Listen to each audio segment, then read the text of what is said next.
तो ये कहानी है हमारे हीरो फेंग हांग की। तो अब ज्यादा स्टोरी को स्पॉइल किए बिना हम शुरुआत से इस कहानी को देखते हैं। तो इस कहानी की शुरुआत एक बड़ी सी सिटी से होती है और इस सिटी में फेंग फैमिली राज करती है। अब वैसे तो यहाँ रहने वाले हर एक व्यक्ति को फेंग फैमिली का ही माना जाता है, पर फिर भी यहाँ लोग पोस्ट और पावर को ज्यादा देखते हैं। जो जितना स्ट्रांग होगा उसकी उतनी इज्जत होगी। तो अब हर सिटी की तरह यहाँ भी एक डोजो था जहाँ पर कई सारे डिसाइपल्स आपस में ट्रेनिंग कर रहे थे। वैसे उन सभी ने अभी अभी ही उस डोजो में एडमिशन लिया था, इस कारण किसी को भी कुछ ज्यादा नॉलेज नहीं थी। इसके बाद हम अपने हीरो फेंग हान को देखते हैं जो कि वहाँ डिसाइपल्स के साथ नहीं खड़ा हुआ था। दरअसल उसे उस सिटी में घोड़ों की देखभाल करने के लिए रखा गया था। सीधी भाषा में वो सिर्फ उनका एक नौकर है। अब वहाँ एक मास्टर आते हैं जो कि उन सभी डिसाइपल्स को बताते हैं कि हमारी पावर टोटल 18 लेवल में बटी हुई है। शुरू के 3 लेवल हेल्थ, स्ट्रेंथ और मूव से रिलेटेड हैं। अब इसके बाद वो एक डिसाइपल को उनके ऊपर अटैक करने को कहते हैं, लेकिन वो डिसाइपल उन्हें हाथ भी नहीं लगा पाता। अब मास्टर उन सभी से कहते हैं कि नॉर्मल आदमी 4, 5, 6 और 7 लेवल पर भी बहुत मुश्किल से पहुंच पाता है, लेकिन अगर कोई 5th लेवल पर पहुंच जाए तो उसकी स्ट्रेंथ बहुत बढ़ जाती है। वो बताते हैं कि उन्होंने अभी अभी 5th लेवल की पावर का यूज किया था। वो कहते हैं कि अगर वो 8th लेवल की पावर का यूज करते तो वो डिसाइपल अभी जिंदा भी नहीं होता। अब इसके बाद वो उन्हें बताते हैं कि 8 और 9 लेवल साइकिक लेवल होते हैं और 10वें लेवल को डायटिस कहा जाता है। पर इसके बारे में मैं तुम्हें ज्यादा नहीं बता सकता क्योंकि मैं खुद अभी 9th लेवल को पार नहीं कर पाया हूँ। पर अगर कोई 10वें लेवल पर पहुंच जाता है तो वो इतना स्ट्रांग हो जाएगा कि एक साथ अगर 5 हाई लेवल गॉड्स पे उस पे हमला करे तो वो उसका कुछ नहीं बिगाड़ सकते। अब मास्टर की बात सुनकर वहाँ पे खड़े डिसाइपल्स बहुत शॉक हो जाते हैं, साथ ही इससे हमारा हीरो भी बहुत शॉक होता है। अब उन सभी को शॉक देखकर मास्टर उन्हें बताते हैं कि तुम सब इतने में ही शॉक हो गए, अभी आगे तो सुन लो। 10वें लेवल के बाद वो कल्टीवेटर सीधे अवतार रिल्म में पहुंच जाता है और उस रिल्म में आकर उस कल्टीवेटर को अपने हार्ट से ब्लड सर्कुलेशन को अपने माइंड तक लेकर जाना होता है और इसमें कई तरह के एलिमेंट्स को अपने काबू में कर वो बनता है एक इमॉर्टल। वैसे अगर कोई इतना कर लेता है तो वो फेंग फैमिली के मास्टर की पोस्ट पे आ जाएगा। अब वो उन्हें यह बात बता ही रहे थे कि तभी वहाँ पर उस सिटी की प्रिंसेस आ जाती हैं जिनका नाम मिसेस फेंग किंगवे था। अब वो भी मास्टर की बातों को स्पॉट कर रही थी और सभी डिसाइपल्स को मेहनत करने के लिए मोटिवेट कर रही थी। पर अब उसके साथ आया एक मोटा सा आदमी उससे कहता है कि प्रिंसेस आपको शिकार के लिए भी जाना है तो चलिए, वरना आप डिनर के लिए लेट हो जाएंगी। उनकी बात सुनकर हमारा हीरो सोचता है कि मुझे तो किसी ने बताया ही नहीं कि प्रिंसेस शिकार पे जाने वाली है। मैंने अभी तक स्नोई को तो खाना दिया ही नहीं। और इतना कहकर वो वहाँ से भागता है। दरअसल स्नोई प्रिंसेस के घोड़े का नाम था और फेंग हांग घोड़े की देखभाल का काम ही करता है, लेकिन अब उसे किसी ने बताया ही नहीं था कि उसे घोड़े को तैयार रखना है। अब इसी वजह से प्रिंसेस उसे कोड़े मारने की सजा दे देती है, लेकिन जब उसे कोड़े पड़ रहे थे तब उसे अपने फादर की बात याद आ रही थी। दरअसल उसके फादर भी कभी फेंग फैमिली की गुलामी किया करते थे। वो फेंग हान को कहते थे कि बेटा ये बात हमेशा याद रखना कि कभी जरूरत पड़े तो भीख मांग लेना, लेकिन किसी की गुलामी मत करना।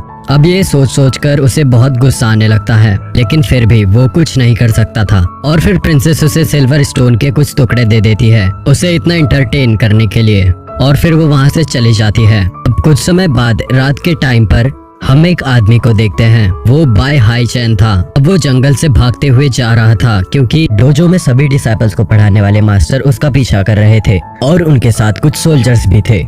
अब उन सभी ने उस आदमी को घेर लिया था। इसके बाद वो मास्टर उस आदमी से कहते हैं कि तुम्हारे पास जो पावर एलेक्सर और ड्रैगन पेंटिंग है वो हमारे हवाले कर दो और हम इसके बदले तुम्हें जिंदा छोड़ देंगे। लेकिन अब वो आदमी उस मास्टर को साफ मना कर देता है, जिस वजह से उनमें फाइट स्टार्ट हो जाती है। अब वो आदमी ऑलरेडी 10th लेवल पर था, इसलिए वो मास्टर उन्हें हरा नहीं पा रहे थे। लेकिन फिर उसके बाद सीन चेंज होता है और अब हम हमारे हीरो मतलब कि फेंग हांग को देखते हैं जो कि अभी एक सी के किनारे फाइट की प्रैक्टिस कर रहा था। ये सब वही मूव्स थे जो उसने दूर से छुप छुप के देखे थे, पर अब हर मूव के साथ उसे वो कोड़ों का दर्द अपनी फादर की बात याद दिला रहा था। और फिर वो फैसला कर लेता है कि मैं इस तरह एक जगह ही जिंदगी नहीं काटूंगा, मैं भी इस दुनिया की सैर करूंगा। इसके बाद सीन फिर से बाय हाई चैन के पास आ जाता है जो कि अभी भी वहीं भाग रहा था, लेकिन फिर उसे फिर से फाइट स्टार्ट करनी पड़ती।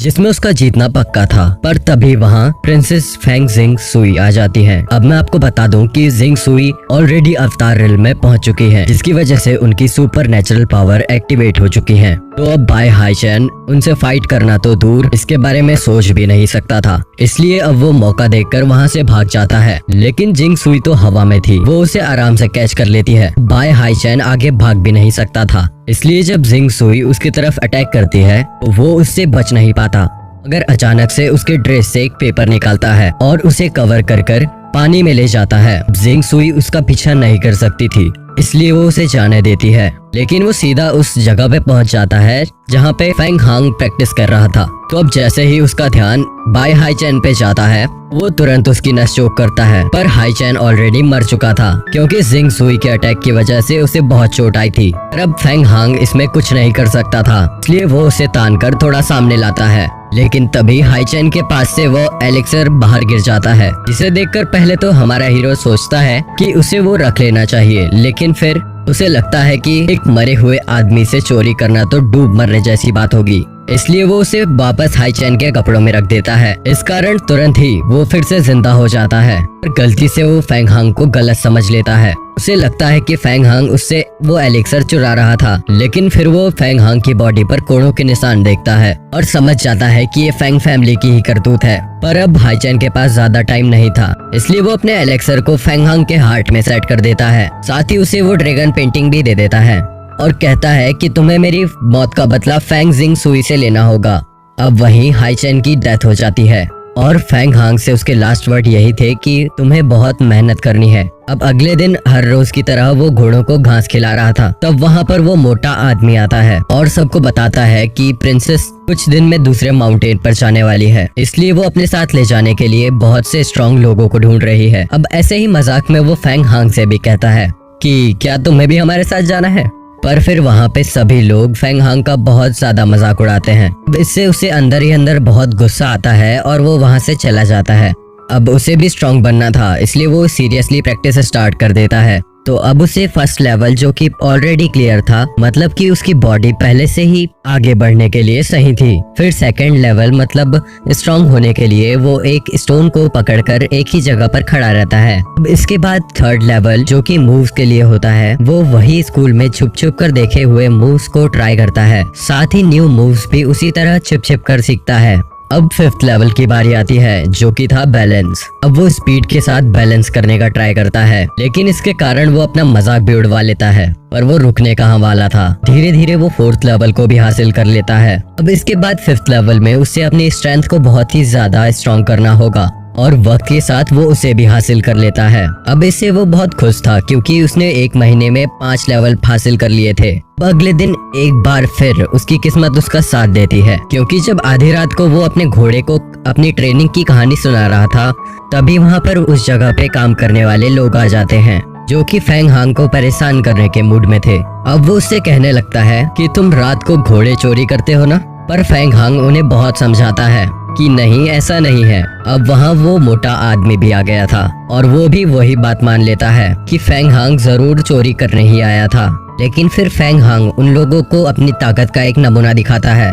पर अब फाइट और ज्यादा न बढ़े, इसलिए जिंग सुई वहाँ नीचे आकर उन्हें रोक देती है। वैसे जिंग सुई ने हवा में से सब कुछ देख लिया था, तो अब वो फेंग हांग से उसकी पावर का सीक्रेट पूछती है, जिस पर फेंग हांग उन्हें सच न बताते हुए कहता है कि उसने बहुत साल पहले गलती से एक स्नेक खा लिया था, जिसकी वजह से उसकी कल्टीवेशन पावर और एनर्जी बढ़ गई थी। अब जिंग सुई भी उसकी बात मान लेती है, क्योंकि उसे पता था कि जंगल में कुछ ऐसे स्नेक्स हैं जिन्हें पावर बढ़ाने के लिए यूज किया जाता है, लेकिन वो बहुत रेयर होते हैं। पर अब फेंग सुई फेंग हांग को माउंटेन्स पर चलने को कहती है और ये देखकर वहाँ सभी लोग शॉक हो जाते हैं। अब वो दिन आ गया था जिस दिन वो सभी साथ में उस माउंटेन की तरफ निकलते हैं। तो अब रास्ता बहुत लंबा था, इसलिए उन्हें बहुत ज्यादा टाइम लगता है वहाँ पे पहुँचने में। लेकिन जब वो उस जगह पर पहुंचते हैं तो उस जगह के कुछ डिसाइपल्स उन सभी सर्वेंट्स को परेशान करने लगते हैं। साथ ही वो सभी क्रेन्स के ऊपर बैठे हुए थे। इस कारण फेंग हांग के साथ वाला घोड़ा,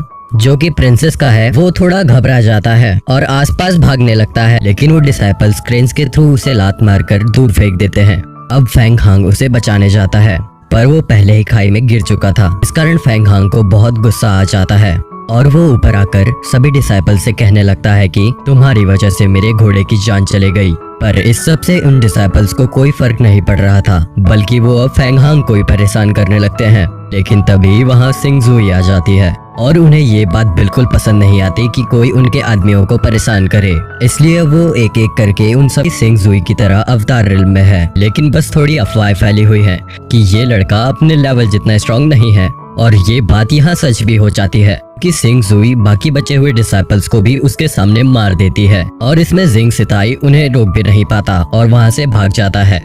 अब वहीं पास से उन सभी को एक लड़की देख रही थी। अब आगे हम देखते हैं कि जिंग सुई फेंग हांग की बहादुरी को देखकर खुश थी, क्योंकि वो अपने घोड़े के लिए उन डिसाइपल्स से भी लड़ने को तैयार था। अब इसलिए वो उसे वहाँ का क्रेन ऑफिसर बना देती है। अब जिस प्रकार वो अपने घोड़ों की देखभाल करता था, उसी प्रकार उसे क्रेन्स की भी देखभाल करनी है। लेकिन ये पोस्ट बहुत अच्छी थी, क्योंकि उसके अंदर बहुत सारे लोग काम करेंगे, साथ ही इससे उसे सर्वेंट जैसे भी महसूस नहीं होगा।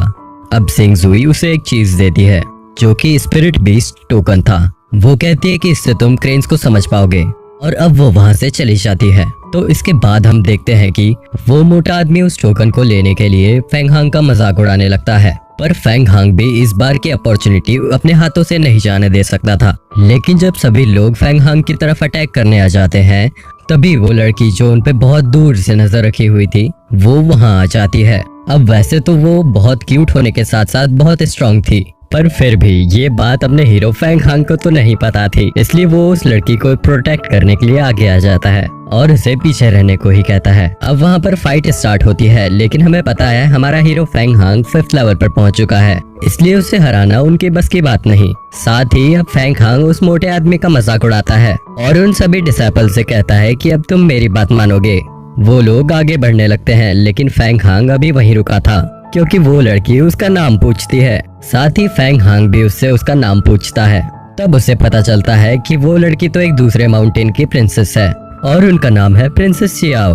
अब वो प्रिंसेस से पूछता है कि आपके साथ कोई गार्ड या फिर गाड़ी नहीं आई, तो सियाओ कहती है कि मुझे उन सब की क्या जरूरत, मैं तो खुद का ख्याल खुद ही रख सकती हूँ। अब इसके बाद वो फेंग हांग को इस 20 टोकन के बारे में बताने लगती है। वो उससे कहती है कि तुम्हें वहाँ पर पहुंचकर इस टोकन पर अपने ब्लड की एक ड्रॉप डालनी होगी, जिससे तुम इसका सही यूज कर पाओगे। अब इसके बाद वो वहाँ से चली जाती है, पर फेंग हांग के मन में यही चल रहा था कि प्रिंसेस इतनी अच्छी भी हो सकती है। अब इसके बाद हम दूसरी तरफ देखते हैं कि जब जिंग सुई ने जिन सिताओं को वहाँ से भगाया था, तो वो सीधा ही एक अजीब सी जगह पर जाता है, जिस जगह पर कोई एल्डर तियाजी रहते हैं। अब वहाँ पहुंचकर वो उन्हें सब बताने लगता है, लेकिन तियाजी कहते हैं कि इसमें गलती तुम्हारी है, और इतना कहकर उसे वहाँ से भगा देते हैं।